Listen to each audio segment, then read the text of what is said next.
Are you watching The Grass Factor?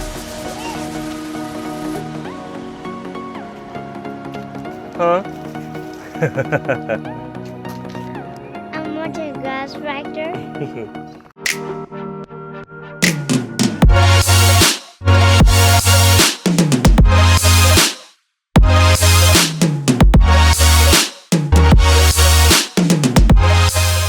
What's up, everyone? It's Matt Martin with The Grass Factor, and wow, is it bright outside. So anyway, I wanted to give you an update with where we are on the lawn grow-in.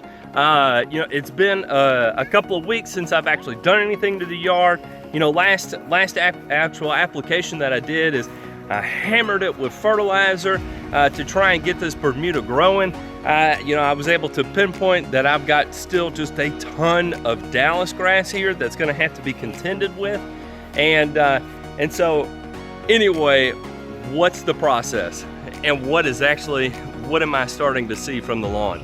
If you look behind me, you can actually see I've got a fair amount of Bermuda green up. Still got a lot of Dallas grass in the yard, but I still have a lot of Bermuda greening up. And if we look over in here, we got a lot of Bermuda. We got these big, beautiful patches that are really starting to come in here. And I just love that. I love that. Now, we do still have a ways to go. If you look in behind me here, still don't have great coverage, but I've got enough growth in there where I feel very confident about how the grow-in is going to go. And even over in here, don't exactly have perfect coverage, but I'm starting to get Bermuda grass filling into this area. So what does that tell me? For the 4th of July, I think it's gonna be actually really close that I have coverage by the 4th of July. With that said, I still don't know how it's gonna play out with this Dallas grass. I have not done my tribute application yet. To be honest, I wanted to see just how much of this was going to green up, and now that I'm seeing, that I've got a lot of Bermuda grass in here, I do feel better about going ahead with this application. That being said, this is how it's gonna go. I am not going to spray the sulfosulfuron, the Certainty. What I am going to spray is Monument. I'm gonna start out with Monument because of the amount of nutsedge here.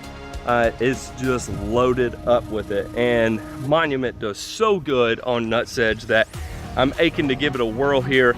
Go ahead, spray it, and see what exactly happens with it. On the Monument label, Dallas grass is listed for suppression. I don't know, I can't recall from my memory of what exactly it looked like spraying Dallas grass with Monument. I believe I've done it before, but again, I just don't exactly remember what that turned into. So I'll be interested to see how exactly that does, and then to follow that up with 2 applications of Tribute. I think I'm actually going to get really good results. So anyway, that's where we are with the yard. Actually today, it rained all morning, and I believe we've got rain coming in later on tonight. And it's a fairly warm day. We're probably mid-80s today, so I think I'm gonna go ahead and mix up a tank and get down this application of Monument.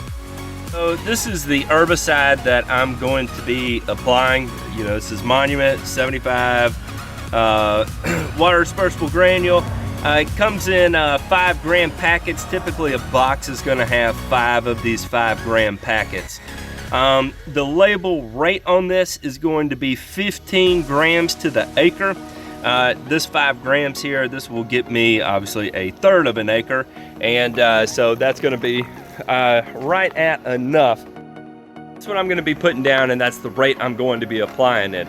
I'm gonna put it down at 15 grams to the acre to get as much suppression out of the Bermuda grass and as much control on the nutsedge as I possibly can.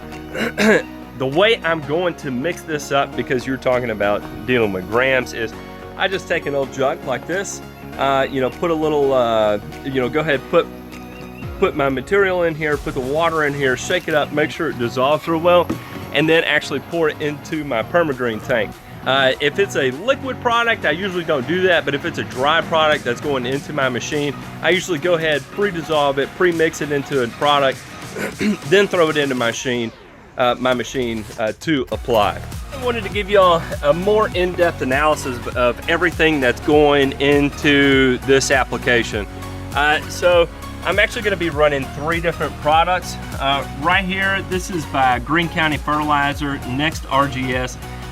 You know, if you can see that on the label right there, it is a humic acid product with sea kelp. I've got some friends in Nashville that have been using this with success. I've got friends all over that have been using it with success. So, you know, the way the humic acid is going to work is that you're going to be applying carbon to the ground. And you know, as I talked about in the Screaming Green video, I was talking about how applying carbon, it's going to help tie up nutrients that are locked in the soil and make them available to the plant as the plant needs it. So there's a lot that's being researched about humic acid right now. Some of it good, some of it not so good. You know, it's just being thrown out there willy-nilly. However, I do know the owner of Next RGS, and let me tell you, in the conversations he and I have had together, one of the most knowledgeable people as it comes to turfgrass and soil science in particular. He understands things about soil that only wish I knew. And so anyway, I was really excited to get this product in and be able to apply it. For my lawn here, and going for the aggressive growth that I need to take place here, I'm going to apply this at a higher rate. It's going to go down at 2 gallons per acre. I believe the minimum recommended rate is 1 gallon per acre. So anyway, I'm excited to be throwing this product down. I'm also going to be throwing down Solucal liquid calcium. So basically all this is it's a calcium nitrate, and I don't know what the PHCA complexing agent is. However, I've used this with success, and I love calcium. Calcium is just one of the best things you can apply day in and day out. So that's why I chose. I'm going to go ahead and get this product put down. And then, of course, I'm also going to be running the Monument. So, you know, probably I'm making a mistake by running the Monument with the humic acid because there is a chance at the rate I'm going to be applying this, applying the humic acid, that it may inhibit a little bit of the effect of Monument. But I already had it in my tank, and so I wasn't about to drain my tank and start all over. So I figured, what the heck, while I'm doing it, I'll go ahead and make it one very one application, but I'm going to get down 3 products here, and you know, these are 3 pretty outstanding products as it comes to improving turf grass. And you know, so, and I'm going to be applying it all with the Permagreen. You know, again, people are going to say I'm nuts doing it at low volume, but you know, that's what I do. I do everything at low volume. So anyway, it's going to be those 3 products that are going on the yard. Let's go ahead and fire up this machine and get the material down.